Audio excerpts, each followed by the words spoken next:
పగటి కాల ఆరాధన 4 గంటలు ఖచ్చితంగా ప్రారంభమవుతుంది. ఎందుకంటే చీకటి తొందరగా చీకటి పడిపోతుంది కాబట్టి 4 గంటలకి ప్రారంభిస్తున్నాం కాబట్టి అందరూ సమయానికి వస్తే అక్కడ మనం సమయానికి ప్రారంభించి ముగించుకోవచ్చు.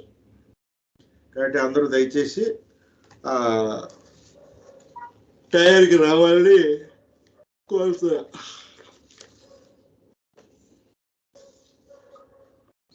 మనము పోయిన వారం ఇక్కడ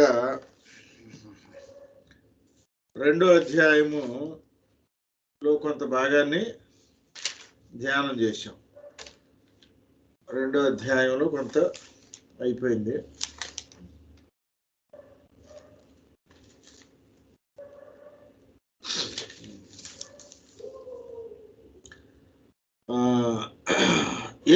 రెండో అధ్యాయము 8 నుంచి 15 వచనం ఇవాళ చూద్దాం. 2వ అధ్యాయము 8 నుంచి 15 వచనం ఒకసారి చూద్దాం. 2వ అధ్యాయము అప్పుడు చదవాలనా? చదువమ్మా. అప్పుడు సేయూరులో నివసించు ఏసావు సంతతి వారైన మన సహోదరులను విడిచి ఏలతు, ఏసన్గెబెరు, అరాబా మార్గము నుండి మనము ప్రయాణం చేసితిమి. మనము తిరిగి మోయాబు అరణ్య మార్గమున ప్రయాణము చేయుచుండగా యెహోవా నాతో ఇట్లనెను, మోయాబీయులను బాధింపవద్దు, వారితో యుద్ధము చేయవద్దు. లోతు సంతానమునకు 6 దేశమును స్వాస్థ్యముగా ఇచ్చితిని, వారి భూమిలో ఏదియో నీకు స్వాస్థ్యముగా ఇయ్యను. పూర్వకాలమున ఏమీలను వారు 6 దేశంలో నివసించిరి. వారు అనాకీల వల్లే ఉన్నత దేహులు, బలవంతులైన బహుజనులు. వారును అనాకీల వలె రెఫాయిలుగా ఎంచబడిన వారు. మోయాబీయులు వారికి ఏమీలని పేరు పెట్టిరి. పూర్వకాలమున హోరీయులు షేయురులో నివసించిరి. ఇశ్రాయేలీయులు యెహోవా తమకిచ్చిన స్వాస్థ్యమైన దేశములో చేసినట్లు ఏశావు సంతానపు వారు హోరీయుల దేశమును స్వాధీనపరచుకొని తమ ఎదుట నుండి వారిని నశింపచేసి వారి దేశంలో నివసించిరి. కాబట్టి మీరు లేచి జరదు ఏరు దాటుడి అని యెహోవా సెలవీయగా జరదు ఏరు దాటుతిమి. 13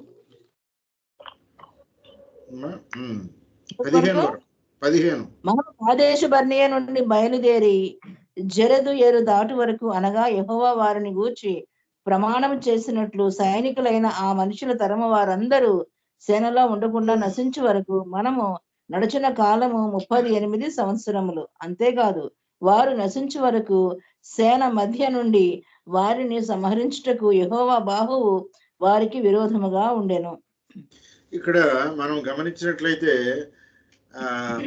మోషే, దైవజనుడైన మోషే గతించిన సంఘటనలు, he is remembering the past incidents, what had happened. చాలాసార్లు మన జీవితంలో మనము గతించిన వాటిని మర్చిపోతాం, జరిగిన సంఘటనలు మర్చిపోతాము. కొంతమంది వాటిని గుర్తు చేసుకోవడానికి ఇష్టపడరు. నాలాంటి వాళ్ళు కొన్ని పాత సంఘటనలు గుర్తు తెచ్చుకుంటానికి చాలా ప్రయత్నాలు చేస్తూ ఉంటాం. రకరకాల మనస్తత్వాలు కలిగిన వ్యక్తులు ఉంటారు. అయితే ఇక్కడ వాక్యానుసారంగా చూస్తే మన జీవితంలో జరిగిపోయిన సంఘటనల్ని గుర్తు తెచ్చుకోవాల్సిన బాధ్యత మనకు ఉన్నది. మన జీవితంలో ఏమి జరిగింది, ఎందుకంటే చాలాసార్లు మనం ఏం చేస్తామంటే ఎదుటి వాళ్ళకి చాలా నీతులు చెప్తూ ఉంటాం.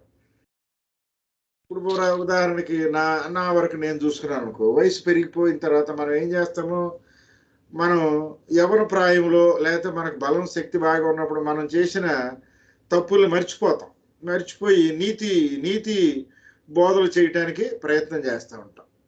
మనిషికి ఉండే ఒక నేచర్.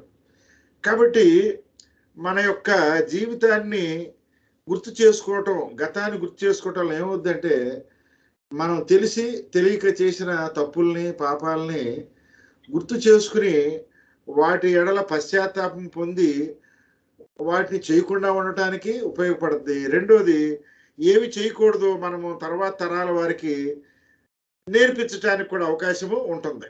కాబట్టి మనం మంచి అవ్వచ్చు, చెడు అవ్వచ్చు. అక్కడ ప్రసంగి ఏమని చెప్తున్నాడు, ప్రసంగి ఏం చెప్తున్నాడు ఏమండి? What is the saying of ప్రసంగి? ఏమి చెప్తున్నాడు? 12, ప్రసంగి 12, 13, 14. ప్రసంగి 12. తర్వాత తేలిన ఫలితార్థం ఇదే, దేవుని యందు భయభక్తులు కలిగి ఉండి ఆయన కట్టడలను అనుసరించి నడుచుచుండవలెను. మానవ కోడికి ఇదే విధి. గూఢమైన ప్రతి అంశమైన గురించి దేవుడు విమర్శ చేయనప్పుడు ఆయన ప్రతి క్రియను మంచిదే గాని చెడ్డదే గాని తీర్పులోనికి తెచ్చును. ఏమిటంటే ఇదంతా విన్న తర్వాత బైబిల్ గ్రంథంలో లేదా అనేక వాక్యాలు విన్న తర్వాత వాట్ ఈస్ ద కంక్లూజన్ అని చెప్తున్నాడు. ఎవరు ఇది రాసింది? ఎవరండి?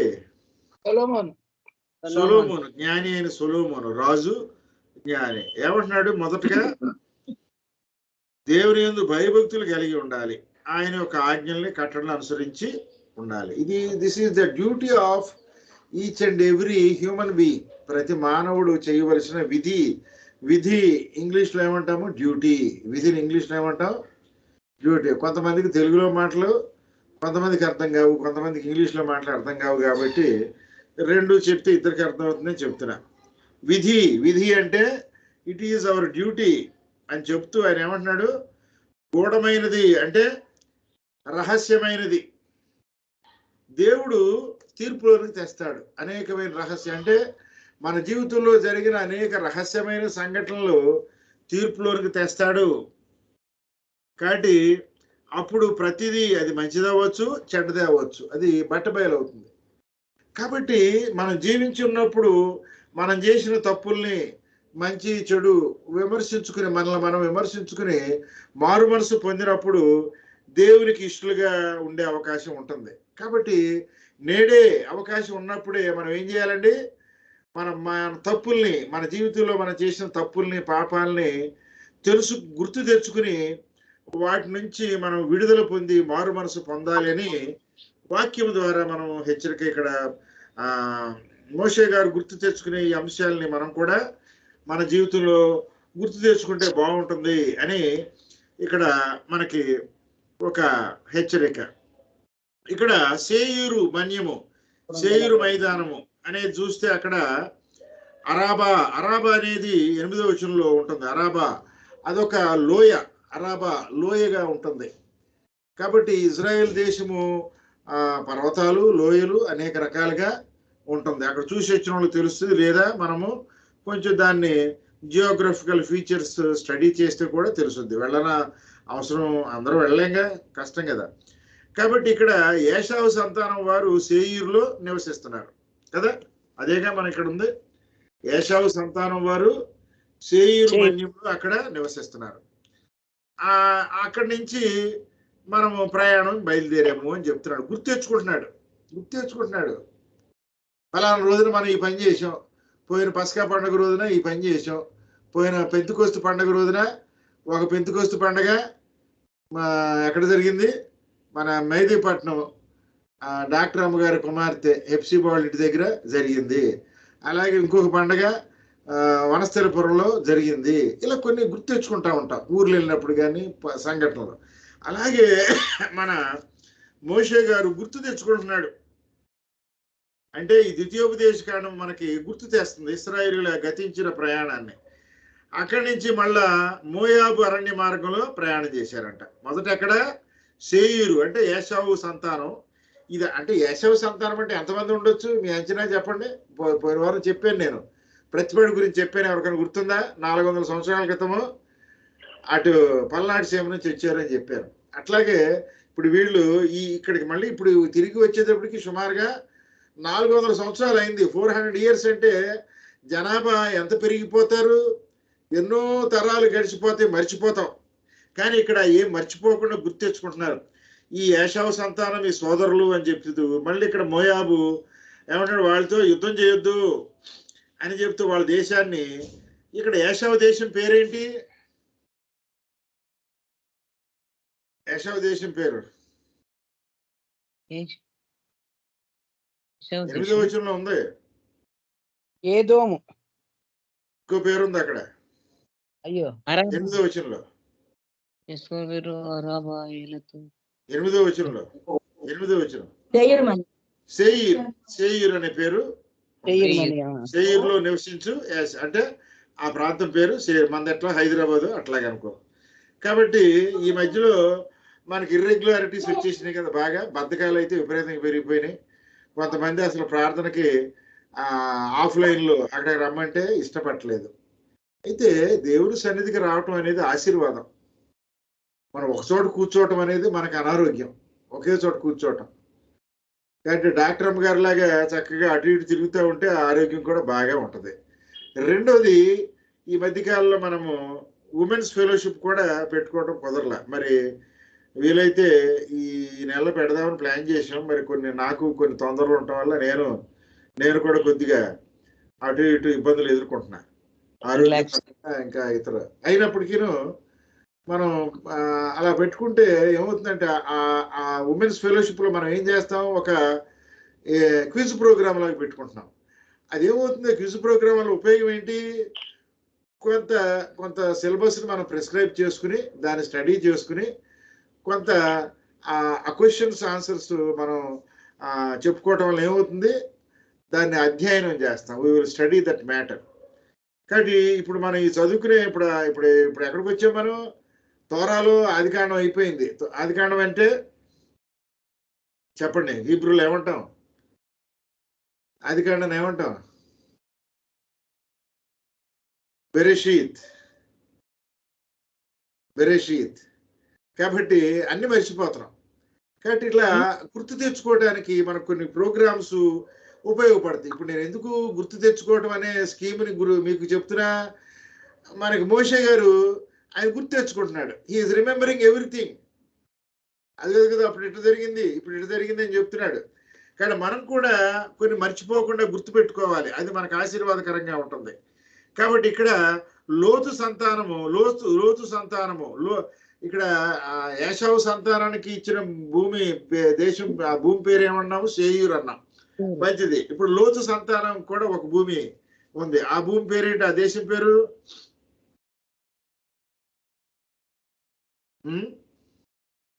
చెప్తారా చెప్పరా?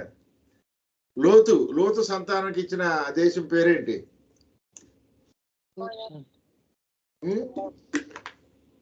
అక్కడ ఉంది. నేనేమి మిమ్మల్ని ఆకాశంలోంచో పాతాళంలోంచో ప్రశ్న అడగట్లా. 9వ వచనంలో ఉంది. మరి అదే చూడండి,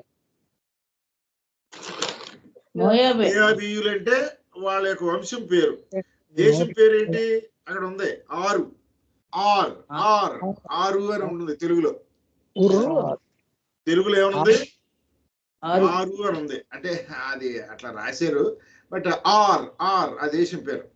కాబట్టి లోతు సంతానానికి ఇచ్చిన దేశం పేరేంటండి, ఏశావు సంతానం ఇచ్చిన ప్రాంతం పేరేంటి, దేశం ప్రాంతం పేరు సేయీర్. ఓకే. ఇక అక్కడి నుంచి మనం చూస్తే అక్కడ మీరు ఆక్రమించుకోకూడదు, వాళ్ళ మీద దౌర్జన్యం చేయకూడదు, దాడి చేయకూడదు, వాళ్ళతో యుద్ధం చేయకూడదు అని దేవుడు చాలా ఖండితంగా వాళ్ళకి ఆజ్ఞాపించాడు. ఇకపోతే అక్కడి నుంచి 10వ వచనం నుంచి మనం ముందుకు వెళితే, ఈ ఆర్ అనే దేశంలో పూర్వకాలము ఉన్నత దేహం కలిగిన వాళ్ళు, అంటే మంచి బలాఢ్యులు ఉండేవాళ్ళు. బైబిల్ ఆది కాండంలో కూడా ఉన్నత దేహం కలిగిన వాళ్ళ గురించి మనం చదివాం. మీకు గుర్తుందా? ఆది కాండంలో ఉన్నత దేహం గురించి ఎవరాళ్ళు, బాగా బలమైన దేహం కలిగిన వాళ్ళు గుర్తుందా? ఏమో మీరు అసలు ఎవరి పనులు చేసుకుంటున్నారు కానీ బైబిల్కు 6వ వచనం, 6వ అధ్యాయం, ఆది కాండము 6వ అధ్యాయం, ఆది కాండము 6వ అధ్యాయము. అది సంగతి. అది చూసి అయితే బ్రహ్మాండం చెప్పేది, అదేనా గొప్పలే. కాబట్టి ఈ నెఫీలు అంటే ఎవరు చెప్పండి, ఇప్పుడు గుర్తు తెచ్చుకోండి. అంటే నేను మీకు రాదు, నేను గొప్ప, నేను మీ స్థానంలో నేనున్నా అట్లాగే ఉంటా. నేనేమో పెద్ద జ్ఞాపశక్తి గలవాడిని, నేను గొప్పలు చెప్పట్లే. అంటే మనము డిస్కస్ చేసుకుంటూ ఉంటే గుర్తుంటాయి, అదే అందుకు చెప్తున్నా. అంతేగాని మీరు వేరే విధంగా అనుకోవద్దు. నెఫీలు ఎవరండి వీళ్ళు? అక్కడ ఏంటి, దేవుని కుమారులు నరుల కుమార్తెలతో మరి కలిసినప్పుడు పుట్టిన సంతానం బలాఢ్యులు, వాళ్ళు చాలా ఉన్నత అంటే ఇప్పుడు మనకి సౌత్ ఆఫ్రికన్స్ లాగా వాళ్ళు చాలా ఎత్తుగా ఉంటారు కదా, 7-8 feet లాగా ఉంటారు కదా, అట్లాగా వీళ్ళు. కానీ నెఫీరులు ఇట్లాంటివి మనం కొంచెం గుర్తు తెచ్చుకుంటే కొన్ని విషయాలు ఈజీగా ఉంటాయి. కాబట్టి ఇక్కడ ఇప్పుడు మనం ఇప్పుడు చదువుకునే 2వ అధ్యాయంలో కూడా బలవంతులు, ఉన్నత దేహులు ఎవరు? వాళ్ళు రెఫాయిలు. వాళ్ళ పేరేంటి? రెఫాయిమ్స్ గా పిలువబడ్డారు. వాళ్ళు ఎక్కడ ఉన్నారు? ఆ పూర్వకాలము ఎవరైతే లోతు సంతానం జీవించారో అక్కడ అంతకుముందు ఉన్నవాళ్ళు అనమాట. ఎవరు? రెఫాయిలు. కాబట్టి ఆ మోయాబీలు వాళ్ళకి ఏమని పేరు పెట్టారంట? 11వ వచనంలో ఏమీయులు అని పేరు పెట్టారంట. ఏమీయులు అని పేరు పెట్టారు. ఓకే, అక్కడి నుంచి మనము కొంచెం ముందుకెళ్తే వీళ్ళు 12వ వచనంలో ఈ ఇశ్రాయేలీయులు యెహోవా తమకిచ్చిన స్వాస్థ్యమైన దేశములో చేసినట్లు ఏశావు సంతానపు వారు హోరీల దేశమును స్వాధీనపరుచుకున్నారు. ఇశ్రాయేలు ఏ విధంగా దౌర్జన్యం చేశారో ఒకరి మీద, అట్లాగే ఈ ఏశావు సంతానం ఎవరి మీద దౌర్జన్యం చేశారు? హోరీయులు అనే వాళ్ళ మీద చేసి అక్కడ నివసిస్తున్నారు. కాబట్టి ఇక్కడ కొన్ని దౌర్జన్యాలని ఇక్కడ ప్రస్తావించినట్లుగా మనం చూస్తున్నాం. అది అయిన తర్వాత ఒక ఏరు దాటారంట. ఏం ఏరు అది? 11వ వచనంలో ఒక ఏరు దాటారు. ఆ ఏరు పేరేంటి చెప్తారా? 13వ వచనంలో ఒక ఏరు దాటారు వాళ్ళు. 13వ వచనంలో స్పష్టంగా ఉంది. అబ్బాయి చూసిందండి ఆమె. జెరెదు. ఆ ఏరు పేరేంటి? జెరెదు అనే ఏరు దాటారు. అంటే మనకి ఇప్పుడు చదువుతుంటే అది చాలా సింపుల్ గా ఉంటది కదా, కానీ పూర్వం మేము ప్రతిపాడు వెళ్ళేటప్పుడు, మరి ప్రతిపాడు ఇప్పుడు ఈ మధ్యలో ఇప్పుడు ఈ చదివినాము కూడా, ఈ మధ్యలో ప్రతిపాడు 2-3 సార్లు వెళ్ళింది ఈ బైబిల్ ఇప్పుడు చదివినాము కూడా. సోనికాంతమ్మ గారికి తెలుసు, వీళ్ళందరికంటే డాక్టర్ అమ్మ గారికి ఇంకా బాగా తెలుసు, డాక్టర్ సలోమి గారికి. ఆమె చిన్నప్పుడు గుర్తు తెచ్చుకుంటే ఆ భైరవపట్నం ఆ మూల మీద మనం దాటేటప్పుడు ఒక కాలువ ఉండేది. ఆ కాలువలో దిగి దాటేవాళ్ళం. గుర్తుందా మీకు? ఎంతమంది గుర్తుంది చెప్పండి? ఆ భైరవపట్నం చెరువు మూల దాటగానే ఒక కాలువ ఉండేది. అప్పుడు తూములు ఉండేవి కాదు, ఆ నీళ్ళలోంచి దాటి వెళ్ళేవాళ్ళం. గుర్తుందా ఎవరికన్నా? గుర్తులేదా? డాక్టర్ అమ్మ గారు చెప్పట్లే, సోనికాంతమ్మ గారు చెప్పట్లేదు, ఏంటి ఇద్దరు గుర్తులేదా?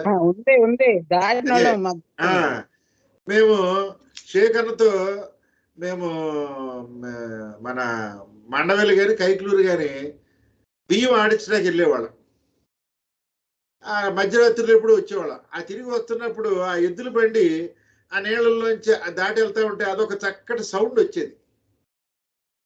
అంటే ఇక్కడ ఏరు దాటం అనేది ఇప్పటి వాళ్ళకి అర్థం కాదు. అది ఎంత కష్టమో, ఆ ఏరు పొంగితే ఎట్లా ఉంటుందో, నీరు ఎక్కువైతే ఎట్లా ఉంటుందో ఇప్పటి వాళ్ళకి అర్థం కాదు. ఎందుకంటే ఇప్పుడు బ్రిడ్జెస్, ఆ టెక్నాలజీ డెవలప్ అయిపోయింది. కానీ పూర్వకాలంలో అలా ఏరులు దాటడం అంటే చాలా గొప్ప విషయం. ఇంతమంది జనాభా ఆ ఏరు దాటేమో అని గుర్తు తెచ్చుకుంటున్నాడు ఈయన.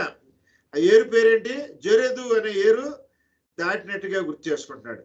అది అయిన తర్వాత కాదేశ్ బర్నియా నుండి బయలుదేరి వాళ్ళు మరి ఎక్కడికి వెళ్ళారంట? అక్కడి నుంచి జెరెదు ఏరు దాటి అలా ఎక్కడికి వచ్చారు? ఇప్పుడు ఈ ప్రదేశానికి వచ్చారు. ఏది? లోతు సంతానం, ఏశావు సంతానం ఉన్నదానికి అక్కడికి వచ్చారు. కాబట్టి 38 సంవత్సరాలు మేము ప్రయాణం చేశాము అని కొన్ని అంశాలని ఆయన గుర్తు చేసుకుని మన కోసం రాశాడు. ఎవరు రాస్తారట? అబ్రహాం గారు ఒక పుస్తకం రాశాడు అంతే. ఇప్పుడు దేవుని సంఘం చరిత్ర గురించి పుస్తకం చూద్దామంటే అక్కడ ఎవరు రాయలేదు. ఇప్పుడు నేను రాద్దామంటే నేను ఈ పుస్తకాలు పూర్తి చేయడానికే బోళ్ళంత శ్రమ అవుతుంది నాకు. మంచిది. కాబట్టి ఇక్కడ 15వ వచనంలో మనం చూస్తే అక్కడ ఆ 38 సంవత్సరాల్లో ఏమనుంది? అక్కడ సేన మధ్య నుండి వారిని సంహరించుటకు యెహోవాహు వారికి విరోధముగా ఉండెను. అంటే కొన్ని సందర్భాల్లో దేవుని హస్తము ఇశ్రాయేలీయులకు విరుద్ధముగా ఉన్నది. మనతో కూడా చాలాసార్లు దేవుని యొక్క హస్తము మనకు కూడా విరుద్ధంగా ఉంటుంది. ఎందుకని? మనము ఆయన వాక్యానికి విరుద్ధంగా ప్రవర్తించినప్పుడు మన ఎడల ఆయన కోపం చూపిస్తాడు. అప్పుడు మనకు ఎన్నో నష్టాలు కలుగుతాయి. ఆ 38 సంవత్సరాల్లో దేవుని హస్తము విరుద్ధముగా, ఇశ్రాయేలు విరుద్ధముగా ఉన్న విషయాల్ని ఇక్కడ గుర్తు చేస్తున్నాడు. కాబట్టి ఇది మనము చాలా బాగా గమనించాలి. కాబట్టి ఇక్కడ ఈ ఇందులో ఉన్న అంశాలు కనుక చూస్తే మోషే గుర్తు చేసుకుంటున్నాడు. మోయాబీలు కూడా ఇశ్రాయేలుకి బంధువులుగా ఉన్నారనే విషయాన్ని అక్కడ గుర్తు చేస్తున్నారు. వారు లోతు సంతానము, వారితో యుద్ధం చేయకూడదు, వారి భూమిని ఆక్రమించకూడదు. ఇకపోతే రూతు మోయాబీరాయలు, ఆమె బోయేజును పెళ్లి చేసుకుంది అని తర్వాత ఈ సంఘటన తర్వాత జరిగినవి. దావీదుకి నాయనమ్మ అవుతుంది. మెస్సయ్య వంశము ఈ బోయేజు వంశంలోంచి, రూతు వంశంలోంచి వచ్చింది. ఇకపోతే కనానీయులు యొక్క పేరు ఏమీయులు. ఇంతకుముందు చెప్పుకున్నాం కదా, నేను చెప్పినప్పుడు వాళ్ళు ఉన్నత దేహులని. వీళ్ళని ఓడించారు. అనాకీయులు వలె ఎమీయులు కూడా, అనాకీయులు ఎమీయులు బాగా మంచి హైట్, బాగా బలమైన వాళ్ళు. ఈ ఉన్నత దేహులు అనే పదాన్ని హెబ్రీలో రెఫాయిం అంటారంట. చూసారా? ఉన్నత దేహులు అనే పదాన్ని బాగా మంచి బాడీ, పెద్ద సైజుగా ఉంటారు అని చెప్పడానికి హీబ్రూలో రెఫాయిమ్స్ అంటారంట. కాబట్టి ఈ రెఫాయిమ్స్ తర్జుమా చేయబడింది కాబట్టి వాళ్ళని రెఫాయిలు అని పిలుస్తారు. భయంకరులు, దాని అర్థం ఏంటి? రెఫాయిమ్స్ అంటే భయంకరులు, భయాన్ని కలిగించేవాళ్ళు అని అర్థం అంట. ఇకపోతే ఇశ్రాయేలీలు కనాను వెళ్ళక ముందు, కనానులోనికి ప్రవేశించక ముందు పెద్ద సంఖ్యలో బాగా యుద్ధాలు, ఎందుకంటే వాళ్ళు ప్రయాణంతా యుద్ధాలు చేసుకుంటా వెళ్ళారు. మంచి ఆరితేరిన వాళ్ళు. కాబట్టి మోయాబీలు వారిని ఏమీయులని పిలిచారు. ఇక్కడ ద్వితీయోపదేశకాండం 2:20లో ఒకసారి చూడండి. 2:20 ఏమనుందో? 2:20లో 20 వచనం చదవండి. 20 చదువుతున్నా. అదియు రెఫాయియుల దేశమని ఎంచబడుచున్నది. పూర్వమందు రెఫాయియులు అందులో నివసించిరి. అమోరీయులు వారిని జుంజుమ్మీయులందరూ. మరి అది ఇట్లా ట్విస్టింగ్ వర్డ్స్ ఉంటాయి. కాబట్టి రెఫాయిలు దేశముగా పిలువబడుతుంది. పూర్వము ఈ అమ్మోనీయులు వాళ్ళకు పేరు పెట్టారు. రెఫాయిలకి ఇంకొక పేరు ఉంది. వీళ్ళు ఉన్నత దేహులు, హిబ్రూ భాషలో రెఫాయిలు అని పిలువబడ్డారు. వీళ్ళకి ఇంకొక పేరు అమ్మోనీయులు ఏమని పిలిచారు? జుమ్జుమ్మీన్స్ అని పేరు పెట్టారట. తర్వాత ఇశ్రాయేలీలు అరణ్య ప్రయాణంలో మోషే వారిని 37 సంవత్సరాలు నడిపించాడు. ఈ కాలంలో అవిశ్వాసులు అరణ్యములో మరణించారు. ఇది మనం గమనించాల్సింది. ఇక్కడ మోషే వారిని నడిపించిన క్రమంలో ఆ 37 సంవత్సరాల కాలంలో దారిలో చాలా మంది మరణించారు. 38 ఇయర్స్, సారీ 37 అన్నాను నేను, 38 ఇయర్స్. కాబట్టి ఆ మోషే అంటే మోషేతో పాటు, అంటే మోషే కూడా అక్కడ వెళ్ళలేదు కదా, ఆ కనాను దేశంలోకి అడుగు పెట్టలేదు, యోర్దాను నది దాటలేదు, ఆ కొండ మీదకి వెళ్ళి చూశాడు అంతే. కాబట్టి మోషే చివరిలో చనిపోయాడు. అంతకుముందు ఆ ఐగుప్తు దేశంలో పుట్టి బయలుదేరిన వాళ్ళందరూ కూడా మార్గ మధ్యంలో మరణించారు. ఆ ఐగుప్తులో ఉండే విగ్రహారాధన సంబంధించిన అలవాట్లు కానీ, అన్య ఆచారాలు కానీ కలిగిన వాళ్ళు ఎవరూ కూడా కనాను దేశంలో ప్రవేశించలేదు. ఇది దేవుని ఏర్పాటు. కాబట్టి పరలోక రాజ్యంలో కూడా అన్య ఆచారాలు ఆచరించేవాళ్ళు, విచ్చలవిడిగా జీవించేవాళ్ళు, ధర్మశాస్త్రానికి విరుద్ధంగా ఉన్నవాళ్ళు పరలోకములో, అంటే కనాను అంటే ఇక్కడ పరలోకంతో పోల్చబడింది, దేవుని యొక్క నివాస స్థలముగా పోల్చబడింది, దానిలో ప్రవేశించరు అని చాలా స్పష్టంగా మనము గమనించాలి. కాబట్టి ఇక్కడ ఈ అరణ్య ప్రయాణం అనేది దేనికి సూచనగా ఉన్నది? ఇశ్రాయేలు అరణ్య ప్రయాణము ప్రపంచంలో మన యొక్క జీవితానికి పోలికగా సింబలైజింగ్ గా ఉంటుంది. కాబట్టి మన జీవితము ఒకవేళ 80 సంవత్సరాలు ఉండొచ్చు, లేదా 100 ఉండొచ్చు. అది అశాశ్వతమైన జీవితమే, ఇది ముగించబడుతుంది. కానీ ఒకానొక రోజున మనము మెస్సయ్యతో పాటు తండ్రి అయిన దేవునితో పాటు నిరంతరం జీవిస్తాము. కాబట్టి అది కానానుతో పోల్చబడింది, నిరంతరము జీవించే ఆ జీవితము. కాబట్టి ఇక్కడ అమ్మోనీయుల మార్గమును జ్ఞాపకం చేసుకుంటున్నాడు. ఈ మోయాబు సరిహద్దు 6 దేశంగా పిలువబడి 6 దేశముగా ఉన్నది. అమ్మోనీయులను బాధించకూడదు. సేయీరు ఏశావు సంతానానికి ఇయ్యబడింది అనే విషయాలు మనము నేర్చుకున్నాం. ఇది అయిన తర్వాత 24 నుంచి 37 వరకు చూస్తే చదవద్దులేండి, నేను చెప్పుకుంటూ వెళ్ళిపోతాను. 24 నుంచి 16 నుంచి 23 చెప్పలేదు నేను. 16 నుంచి 23 కనుక చూస్తే మోయాబుకు సరిహద్దుగా ఉన్నది 6 అనే దేశం. కాబట్టి ఈ 6 అనే దేశాన్ని దాటేటప్పుడు ఏమంటున్నాడు? 18, 19 వచనాల్లో వాళ్ళని బాధించకూడదు. ఎవరిని? మోయాబీయుల్ని బాధించకూడదు. వాళ్ళ దేశాన్ని నువ్వు ఆక్రమించకూడదు. లోతుకి ఇచ్చిన భూమిని మీరు ఆక్రమించకూడదు. కాబట్టి ఆక్రమణ ఏమంటాం ఇంగ్లీష్ లో? నేను మర్చిపోయాను. ఆక్రమించుకోవడాన్ని ఏమంటాం? ఆక్యుపై కాదు, దౌర్జన్యంతో మనం యుద్ధం చేసి, ఎంక్రోచ్మెంట్ కూడా కాదు, యుద్ధం చేసి ఆక్రమించుకోవడం, దౌర్జన్యంగా యుద్ధం చేసి. కాదు, దాని పదం నాకు గుర్తురాట్లా. సరే, తర్వాత గుర్తు చేసుకున్నా. ఇక్కడ వాళ్ళు బలం చేత ఆక్రమించుకున్నారు కొన్ని ప్రాంతాలని, కానీ ఇక్కడ ఆ విధంగా ఆక్రమించుకోకూడదు. They should not occupy others place by force, by means of war. యుద్ధం చేసి దౌర్జన్యంగా ఆక్రమించుకోకూడదు. కాబట్టి ఇక్కడ ఈ జుమ్జుమ్మీయులు అంటే ఎవరు? రెఫాయిములనే ఇంకొక పేరు. కాబట్టి వీళ్ళు చాలా బలమైన దేహాన్ని కలిగి ఉన్నారు అనే విషయాన్ని మనము చూసాము. తర్వాత ఈ ఏశావు సంతానానికి సేయీరు భూమిని ఇచ్చాడు కాబట్టి మీరు దాన్ని ఆక్రమించుకోకూడదు. కాబట్టి ఇక్కడ గాజా వరకు ఉన్న గ్రామాల్లో మరి వాళ్ళకి ఆ ప్రదేశాన్ని ఇచ్చినట్లుగా చూస్తాం. కాబట్టి ఈ రోజున నేను ఈ మధ్య కాలంలో మరి ఇటీవల కాలంలో యుద్ధాలు కూడా చూస్తున్నాం. మరి ఎంతవరకు యూదులు వాళ్ళకి ఇచ్చిన దేశంలో ఉన్నారో. ఇప్పుడు మన యాసర్ అరాఫత్ నాకు తెలిసినంత వరకు, నేను చదివిన హిస్టరీ ప్రకారం పోయి ఇంతకుముందు కూడా చెప్పినట్టున్నా, యాసర్ అరాఫత్ అంటే ఇప్పుడు వీళ్ళు ఇజ్రాయెల్ ఆనుకునే ఉంటుంది, కలిసే ఉంటారు. ఆ దేశం ఏంటది? ఇజ్రాయెల్ తో కలిసి ఉండే దేశం పాలస్తీనా ఏదైతే ఉందో, యాసర్ అరాఫత్ దానికి నాయకుడు, ఇజ్రాయెల్ తో కలిసే ఉంటది. కానీ అది దేవుడు వాళ్ళకి ఇచ్చాడు. ఎవరికి? ఎదోమీయులకి, అంటే ఏశావు సంతానానికి ఇచ్చాడు.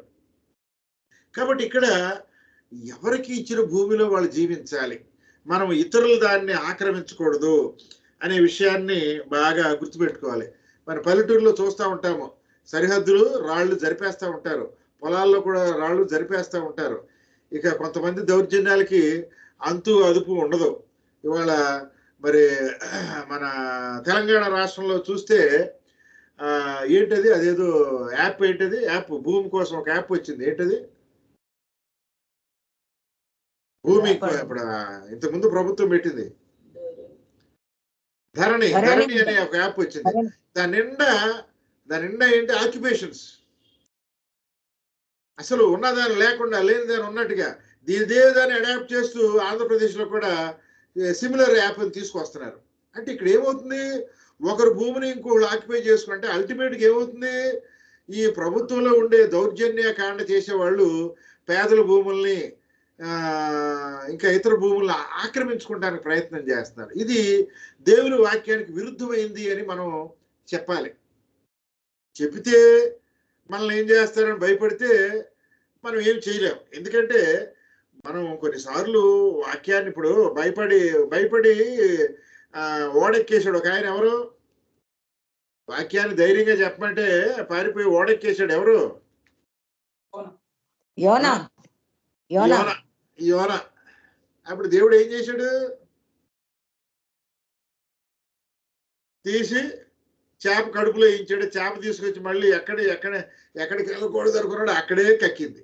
కానీ మనం కూడా దేవుడు మనకు అప్పగించిన పనిని చేయకపోతే మనతో ఎలా చేయించాలో దేవునికి బాగా తెలుసు. సృష్టికర్తకు అసాధ్యమైన కార్యం ఏది లేదు. మనం ఏమనుకుంటాం, మన ప్రాణాలను కాపాడుకోవడం కోసం, మనల్ని మనం కాపాడుకోవడం కోసము కొన్ని పనులు చేయటానికి వెనకాడతాం. కానీ అన్యాయాన్ని మనం ఖండించాలి. ఒక పేదవాడిని దౌర్జన్యంగా ఇంకొక ధనవంతుడు కానీ బలం ఉన్నవాడు ఏదైనా చేస్తూ ఉంటే దాన్ని మనం ఎదిరించాలి. ఇది దేవుని వాక్యం చెప్తుంది. కాబట్టి ఇక్కడ ఏశావు సంతానానికి ఇచ్చిన భూమిని ఆక్రమించకూడదు అనేది ఒక విషయం చూస్తాం. ఇక్కడ నుంచి ముందుకెళ్తే 24 నుంచి 37 వరకు హెష్బోను రాజు గురించి మనం చూస్తాం. హెష్బోను రాజు పేరేంటి? సీహోన్. ఈ సీహోన్ దగ్గరికి ఈయన కొంతమందిని మాట్లాడటానికి పంపించాడు. ఎవరు? మోషే గారు. వీళ్ళెవరు మామూలు జనమా? ఇశ్రాయేలు ఎంతమంది అని చెప్పుకున్నాం మనం.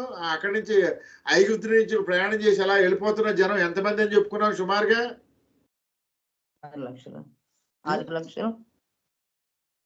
40 లక్షల పైన ఉంటారని చెప్పాను నేను. 6 లక్షల కాల్బలము అని ఉంటుంది అక్కడ. కాల్బలం అంటే ఏంటి? సోల్జర్స్, యుద్ధ వీరులు, నడుచుకుంటూ యుద్ధం చేసే వీరులు 6 లక్షలు ఉన్నారు. అంతేగాని ముసలోళ్ళు, పిల్లలు, ఆడవాళ్ళ గురించి అక్కడ రాయబడలేదు. యాకోబు ఇక్కడి నుంచి వెళ్ళాడు, సొంత ప్రదేశం నుంచి ఎక్కడికి వెళ్ళాడు? ఐగుప్తు వెళ్ళాడు. వెళ్ళేటప్పుడు ఎంతమంది వెళ్ళారు? 70 మంది వెళ్ళారు. 70 నన్ను ప్రశ్నించట్టండి, నువ్వు కన్ఫర్మ్ గా చెప్తేనే చెప్పు. 70 మంది 70 మంది. కాన్ఫిడెంట్? ఓకే. కాంతమ్మ గారు చెప్పారు కాబట్టి, పెద్ద కాంతమ్మ గారు ఓకే. 70 మంది. ఈ 70 మందిలో స్త్రీలు ఉన్నారా? ఉన్నారు. ఏం కాన్ఫిడెంట్ గా చెప్పారండి. లేరు, స్త్రీలు లెక్కించబడలేదు. ఈ విషయం గురించి స్త్రీలు బాగా ఆలోచించాలి. మేము లెక్కలో లేకుండా పోయామే అని. అంటే పూర్వకాలము అక్కడ ఆ లెక్కల్లో పురుషుల సంఖ్యనే లెక్క పెట్టేవాళ్ళు. స్త్రీల సంఖ్య అంటే వాళ్ళకి ద్వితీయ స్థానం ఉండేది. ఇది మనం ఒప్పుకోవాలి. ఇక్కడ యూదులు దేవుని బిడ్డలుగా ఉన్నప్పటికీ కూడా అక్కడ యూదా సంప్రదాయంలో స్త్రీకి తక్కువ స్థానం వాళ్ళు ఇచ్చేవాళ్ళు. ఇది మనం ఒప్పుకోవాలి. అది మనము దేవుని చిత్తము కానప్పటికీను, ఇప్పుడు డెమోక్రసీలో మనం ఒప్పుకోనప్పటికీను అక్కడ జరిగింది. అదే విధానాన్ని ఇప్పుడు భారతదేశంలో ఉండే ఒక జాతి భారతదేశంలో కూడా అమలు చేయాలని ప్రయత్నం చేస్తున్నారు. కాబట్టి ఇక్కడ ఆ 70 మందిలో స్త్రీలు లేరు, పురుషులే ఉన్నారు. మీరు కావాలంటే చదువుకోండి, ఆదికాండంలో అధ్యాయం వెతికి చదువుకోండి, నేను చెప్పను అన్నీ. కాబట్టి ఆ లెక్కించబడని స్త్రీల్ని, పిల్లల్ని లెక్కేసుకుంటే ఖచ్చితంగా 40 లక్షల పైనే ఉంటారని నా యొక్క వ్యక్తిగత అంచనా. అంతమంది జనం వస్తూ ఉంటే ఆ దేశాల్లో చూసే వాళ్ళకి భయం వేస్తుంది, వీళ్ళు వచ్చి మమ్మల్ని ఏం చేసేస్తారు అని. కాబట్టి అలాంటి స్థితిలో మోషే ఏం చేశాడు? కబురు పంపించాడు. ఎవరికి? సీహోన్ అనే రాజుకి పంపించినప్పుడు ఏమంటున్నాడు? మేము అలా దారిలోంచి వెళ్ళిపోతామండి, దారిలోంచి వెళ్ళిపోతాము. 28వ వచనంలో మేము డబ్బులు ఇస్తాం మీకు. వీళ్ళకి డబ్బులు ఎక్కడే? ఇశ్రాయేలీల డబ్బులు ఎక్కడే చెప్తారా? ఇశ్రాయేలీల చేతిలో డబ్బులు ఎక్కడవి? డబ్బులు అన్నాడు ఇక్కడ. నగలు నట్టు అక్కడ దోసుకుని వచ్చారు కదా. అది కథ. అంటే దేవుడు అక్కడ దోసుకోమని చెప్పాడు. వాళ్ళ శ్రమ దోపిడి, చాలా కాలం వాళ్ళ శ్రమని ఐగుప్తీయులు దోసుకున్నారు. కాబట్టి ఆ దేశం నుంచి బయటకు వచ్చేటప్పుడు మీరు వాళ్ళని దోసుకోమని దేవుడే చెప్పాడు. కాబట్టి వాళ్ళు ఆ విధంగా దోసుకున్నారు. మామూలు బంగారం లేదు, టన్నుల బంగారము, టన్నుల ఏమంటారు వెండి, ఇలాంటి సంపద వాళ్ళతో ఉన్నది. కాబట్టి మా దగ్గర కావాల్సినంత డబ్బు ఉందిరా భయ్, మేము ఇస్తాము, పైసలు ఇస్తాము, కొనుక్కుంటామంటే పాపం ఈ సీహోన్ అనే రాజు ఏం చేశాడు? ఏమన్నాడు? సమాధానంగా వాళ్ళని వెళ్ళనివ్వలేదు. ఇదే చెప్తున్నాడు, మనము సమాధానం కోసం ప్రయత్నం చేస్తే ఆ రాజు ఒప్పుకోలేదు అని చెప్తున్నాడు. మరి మనల్ని వెళ్ళనివ్వలేదు, 30వ వచనంలో సమ్మతించలేదు అని చెప్పి ఏమన్నాడు? నీ చేతికి అతన్ని అప్పగించుటకు నీ దేవుడని యెహోవా అతని మనసును కఠినపరిచాడు. ఆ ఫరో హృదయాన్ని కఠినపరిచినట్లుగా ఈ సీహోను హృదయాన్ని కూడా. ఎందుకని? ఆడు మంచిగా వెళ్ళనిచ్చుంటే ఏ బాధ ఉండేది కాదు. ఎప్పుడైతే వెళ్ళనీయలేదో ఇశ్రాయేలు ఏం చేశారు చెప్పండి? ఇప్పుడు యుద్ధం చేశారు. ఎక్కడుంది ఈ విషయం? 32లో సంఖ్యాకాండము. ఈ స్టోరీ అంతా జరిగినట్టుగా రాసింది సంఖ్యాకాండము 20వ అధ్యాయంలో ఉంటుంది. తెప్పండి వెనక్కి పేజీలు. సంఖ్యాకాండము 20వ అధ్యాయంలో అక్కడ కథ అంతా ఉంటది. చూసావా? సినిమా స్టోరీ లాగా ఉంది ఇది. వెనక్కి ముందుకి వెనక్కి. మొదటి నెలలో అంటే అక్కడ సీను అరణ్యానికి వచ్చిన దగ్గర నుంచి ఆ అమ్మగారు చనిపోయారు. మిరియామ అమ్మగారు చనిపోయిన తర్వాత ఆ విషయాలన్నీ ఆ బండ నుంచి నీళ్లు వచ్చిన సందర్భంలో చెప్తూ కాదేశు నుంచి ఎదోము రాజు దగ్గరికి వచ్చిన విషయాల్ని ఇక్కడ చెప్తున్నాడు. అక్కడి నుంచి మనం వెళితే అక్కడ ఈ రాజు గురించి అక్కడ ఉంటుంది. కాబట్టి ఈ జరిగిపోయిన అంశాన్ని ఇక్కడ మళ్ళీ చెప్తున్నాడు. ఆ 14వ వచనం నుంచి ఉంటుంది ఇప్పుడు నేను చెప్పే అంశాలన్నీ. ఇప్పుడు మళ్ళీ ఇక్కడికి వచ్చేసాం. ఏది? ద్వితీయోపదేశకాండం 2వ అధ్యాయంలోకి వచ్చేసేయండి. కాబట్టి ఇక్కడ దాన్ని గుర్తు చేస్తున్నాడు. ఏది? సంఖ్యాకాండం 20వ అధ్యాయంలో జరిగిన అంశాలని మోషే గారు ఇక్కడ గుర్తు చేస్తున్నాడు. కాబట్టి స్క్రీన్ ప్లే అంటాం చూసారా? ఇవాళ సినిమాటోగ్రఫీలో స్క్రీన్ ప్లే అంటారు, అదొక సబ్జెక్టు. ఇక్కడ ఈ స్క్రీన్ ప్లేని మోషే గారు ఎప్పుడో రాశాడు. కొన్ని ముందుంటాయి, కొన్ని వెనక్కుంటాయి. చాలా గమ్మత్తుగా ఉంటుంది బైబిల్ గ్రంథంలో.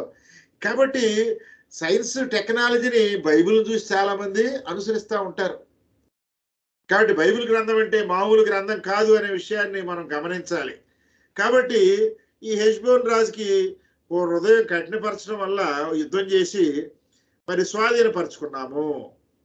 కాబట్టి అక్కడ ఉండే స్త్రీలని మరి పురుషుల్ని అందరూ చంపేసి అక్కడ అదంతా చదువుకెళ్తే ఆ పశువుల్ని మరి ఆ పట్టణాలని దోపిడీ చేసుకున్నాము అని అక్కడ విట్నెస్ చెప్తున్నాడు. We have done like this. ఆ రోజున యుద్ధం చేసి ఆ దేశాన్ని సర్వనాశనం చేశాము అని చెప్పి 36వ వచనంలో ఏమంటున్నాడు? అర్నోను ఏటి లోయ దరినున్న అరోయేరును అక్కడ అంటే ఆ ఏటి యొద్దనున్న పురం మొదలుకొని గిలాదు వరకు, అక్కడి నుంచి గిలాదు వరకు అన్ని నగరాలని మనం జయించాము అని చెప్తున్నాడు. అయితే అమ్మోనీయుల దేశమునకైనను ఎబ్బేకు ఏటి లోయలోని ఏ ప్రాంతమునకైనను ఆ పురంలోకైనా మన దేవుడైన యెహోవా పోకూడదని చెప్పి ఇక్కడ జయించారు వాళ్ళు. కానీ అక్కడ సెటిల్ అవ్వలేదు, ఆ దేశంలో సెటిల్ అవ్వలేదు. ఎందుకని? దేవుడు వద్దని చెప్పాడు. కాబట్టి ఇక్కడ అక్కడ కూడా సౌలు విషయంలో కూడా చూస్తాం మనం. పాపం ఆయన ఏదో తెలియక తప్పు చేశాడు, తెలిసే చేసి ఉండొచ్చులే. కానీ మనం కూడా చాలాసార్లు మనది కాని దాన్ని ఆశిస్తాము. దేవుడు ఏదైతే మనకు, నేను కూడా నా జీవితంలో చాలా చాలా అసలు అంటే బిజినెస్లు నాకు తెలిసిన బిజినెస్ చాలా మంది తెలియకపోవచ్చు. కొన్ని చేశాను, కొన్ని చేయలేదు. మరి ఆ ల్యాండ్స్ విషయంలో కూడా ఒక చాలా ఐడియా ఉండేది నాకు. తీరా ఇప్పుడు నాకేమీ లేదు. అది దేవుని చిత్తం. అది నా చేతకాంతనం అనుకుంటాను చాలాసార్లు. అది కూడా దేవుని చిత్తమే. మనం ఏ స్థితిలో ఉంచాలో అది దేవుని చిత్తం. నీ స్థితి నువ్వు గమనించి నువ్వు దేవుని స్తుతించేవాడిగా ఉండాలి, స్తుతించే వ్యక్తిగా ఉండాలి. కానీ కొన్నిసార్లు దేవుడు మనకి అన్నీ ఇవ్వచ్చు, కొన్ని ఇవ్వకపోవచ్చు. కానీ ఏది ఉన్నా లేకపోయినా నీకున్న స్థితిలో నీకు కలిగిన దాంట్లో దేవుణ్ణి ఘనపరచాలి, ఆయన స్తుతించాలి, కీర్తించాలి. ఇది మన డ్యూటీ. అదే ఇశ్రాయేలు మోషే గారు మనకు చెప్పే ఒక లెసన్. కాబట్టి మన స్థితి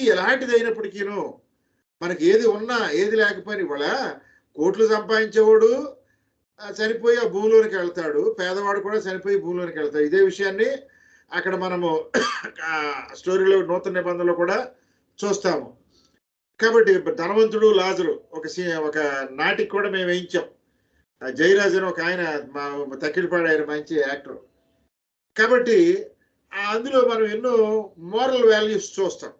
కాబట్టి ఇక్కడ ఇశ్రాయేలీయుల యొక్క ప్రయాణములో మనం గమనించవలసిన శ్రేష్టమైన అంశాలు ఏమిటంటే, దేవుడు నిన్ను నన్ను ఈ లోకంలో యాత్రికునిగా నివసింపచేస్తున్నాడు. This is not a permanent place for you. ఈరోజు కొంతమంది భూముల్ని స్వాధీనపరుచుకుంటున్నారు, భూమి లోపల గనుల్ని స్వాధీనపరుచుకుంటున్నారు, బిల్డింగ్ల మీద బిల్డింగ్లు కట్టేస్తున్నారు. ఇవాళ నేను ఒక చోట క్లాస్ విన్నాను. నేను ఒక క్లాస్కి వెళ్ళా. అక్కడ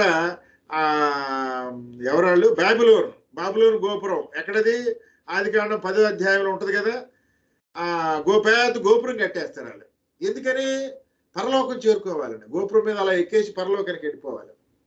కాబట్టి మానవుడు అనేక రూపాలుగా నిత్యము జీవించాలి, సంతోషకరంగా జీవించాలి. They are expecting to enjoy happy life. ఆ క్రమంలో ఎన్నో తప్పుడు పనులు చేస్తున్నారు, ఎన్నో అక్రమమైన పనులు చేస్తున్నారు. మొదటి మానవుడి నుంచి అదే జరుగుతుంది. ఆదాముకి దేవుడు నిత్యమైన జీవాన్ని ఇస్తే పాపం ఏమైపోయారు? పాపంలో పడిపోయి జీవితాన్నే కోల్పోయారు. కాబట్టి ఇశ్రాయేలీయుల జీవితం మనకి ఒక మార్గాన్ని చూపిస్తుంది. నీవు నేను ప్రయాణిస్తున్నాము. You are journeying in this world. నీ జీవితం ఒక ప్రయాణము. ఇక్కడ చూడు, ద్వితీయోపదేశకాండం చూడు. ఇశ్రాయేలీయులు ప్రయాణించారు. ఎవరైతే దేవునికి విరుద్ధముగా ఉన్నారో అరణ్యంలో మరణించారు. అట్టి స్థితిని నువ్వు తెచ్చుకోవద్దు, ఆశ పడవద్దు, ఐగుప్తు ఆశను పడవద్దు. ఐగుప్తీయులు ధనవంతులు, బాగా ఖనిజ సంపద కలిగిన వాళ్ళు, టెక్నాలజీ బాగా కలిగిన వాళ్ళు. లోకం వైపు నువ్వు చూడొద్దు, లోక సంపదను ఆశించవద్దు. జ్ఞానం పెంచుకో, కానీ జ్ఞానం మీద ఆధారపడవద్దు, దేవుని మీద ఆధారపడు. సొలొమోను చెప్పింది అదే కదా. దేవుడు నాకు ఎంతో జ్ఞానం ఇచ్చాడు, but there is no use of that knowledge. దేవుని యందు భయభక్తులు కలిగి ఉండటమే శాశ్వతమైనది, ఆయన కట్టడలను అనుసరించి జీవించడమే శాశ్వతమైనది అనే విషయాన్ని మోషే గారు ఈ బుక్ రాయటం ద్వారా మనకు తెలియచేస్తున్నాడు. కాబట్టి ఇశ్రాయేలీయుల యొక్క అరణ్య ప్రయాణంలో ఎంతో మందిని జయించారు. ఎంతో ఆస్తులు వాళ్ళు దోచుకుని ఉండొచ్చు, సంపాదించి ఉండొచ్చు. అది అశాశ్వతమైనది, అది దేవుని చిత్తమైనది కాదు. దేవుని చిత్తం ఏంటి? ఆత్మీయమైన జీవితము, దేవుని యొక్క మాట వినటమే, దేవుని యొక్క మాటను అనుసరించి జీవించటమే మానవ కోటికి ఇదే విధి. ఏమిటది? మళ్ళీ చదవండి. మానవ కోటికి ఇదే విధి ఏంటది? చదవండి. కొటేషన్ నేను చెప్పను, మీరే చదవాలి. మానవ కోటికి ఇదే విధి. ఎక్కడుంది అది? ఇంతకుముందు చదివారు, చదువుతారా చదవరా? ప్రసంగి 12:13 చదవండి.